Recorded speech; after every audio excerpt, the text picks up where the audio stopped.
Bien, vamos a empezar a ver introducción a la espectroscopía.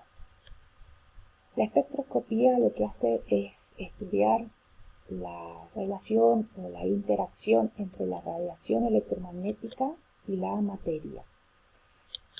Esa radiación electromagnética me permite determinar o cuantificar analitos a partir de técnicas espectrales, donde voy a medir la absorción o la espectroscopía, la interacción a nivel molecular y a nivel atómico. Esta espectroscopía a nivel molecular me va a dar la relación de absorción de la estructura a nivel molécula, del analito que estoy buscando, y vamos a observar tres zonas importantes del espectro: la zona del ultravioleta, del visible y del infrarrojo.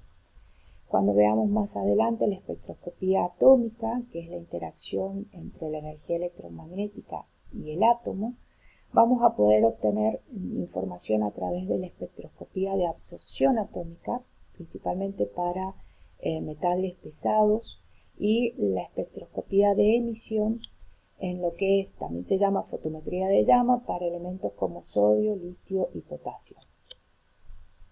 Estamos hablando de energía electromagnética o radiación electromagnética y hablamos de esa energía como pequeños fotones o paquetes energéticos que se desplazan en el espacio a través de un campo eléctrico y un campo magnético en forma de crestas o de olas, llamándose longitud de onda la distancia entre dos crestas máximas o dos crestas mínimas.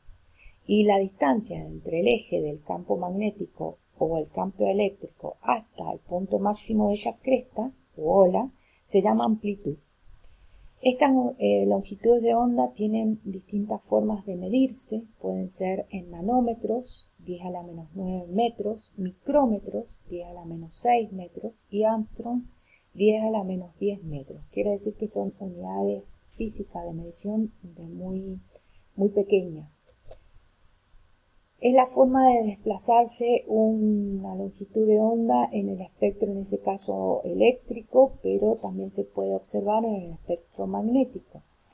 La longitud de onda, como dijimos, entonces los dos puntos máximos superiores o dos puntos máximos inferiores, y la distancia entre el eje y la cresta máxima de esa ola se llama amplitud. Si hacemos pasar esa energía electromagnética por una rendija y observamos los campos, vamos viendo esa amplitud que describe esa cresta ola, y esto se llama amplitud, también se llama frecuencia, porque vamos a ver cuántas veces pasa por ese campo por segundo.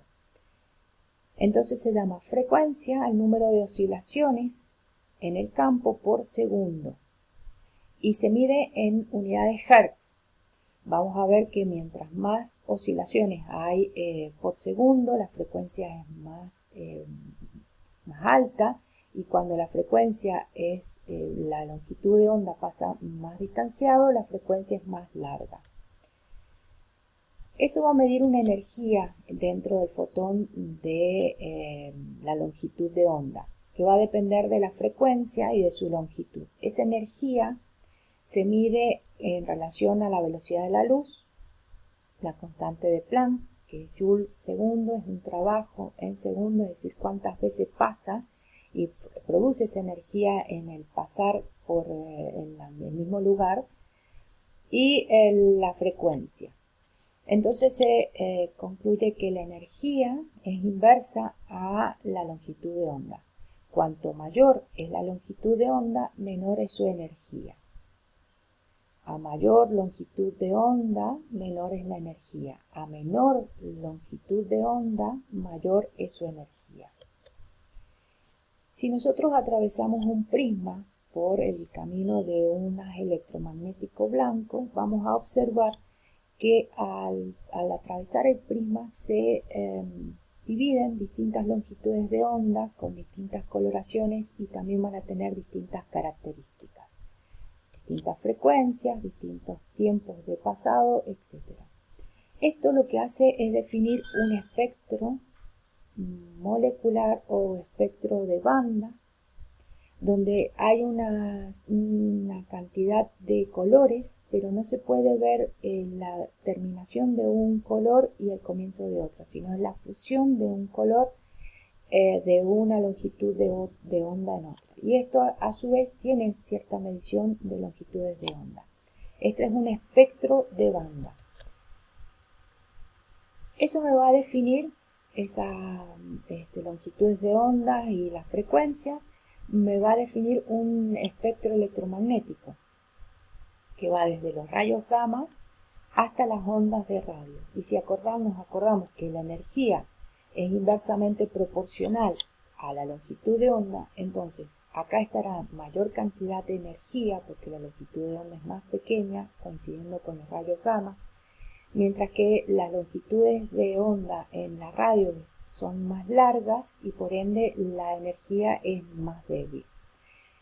Dentro del espectro, la zona que nosotros movemos, o nuestro sistema natural y de vivencia o de poder desarrollarnos, se encuentra en la zona del visible, que es lo que el ojo puede llegar a captar. Va entre 380, alguna bibliografía dice 400 hasta 800 nanómetros, y es la zona donde el ser humano puede interactuar y observar todo lo que lo rodea. Cada luz o cada coloración tiene una longitud de onda con una frecuencia diferente. ¿Qué pasa? Que esa interacción entre la luz y la materia puede producir un proceso de absorción, que es cuando la partícula se encuentra en estado de reposo y recibe una excitación o una alteración externa y puede pasar a un nivel de energía superior absorbiendo esa energía que se le ha suministrado. Entonces pasa a un estado excitado. Si nosotros podemos llegar a medir ese nivel de excitación, podemos ver la energía que ha absorbido para pasar de un nivel estado fundamental a otro excitado. Y hay otros elementos que cuando ya dejan de estar en su estado de excitación, vuelven a su estado de reposo y lo hacen emitiendo un fotón de luz o energía. Estos son para algunos elementos que tienen características particulares que me permiten cuantificar o medir esa energía emitida una vez que vuelven a su estado de reposo. Y ahí observamos que existen los espectros moleculares o los espectros de bandas y los espectros de líneas. Fíjense que los espectros de banda, cuando absorben, dejan un espacio oscuro en el elemento que ha absorbido en esa longitud de onda. Por el contrario, cuando emiten, lo hacen en todo el espectro, queda oscuro o negro, y van a emitir solamente en la longitud de onda que han absorbido luego de estar en su estado excitado, vuelven a su estado basal, lo hacen emitiendo un fotón de luz.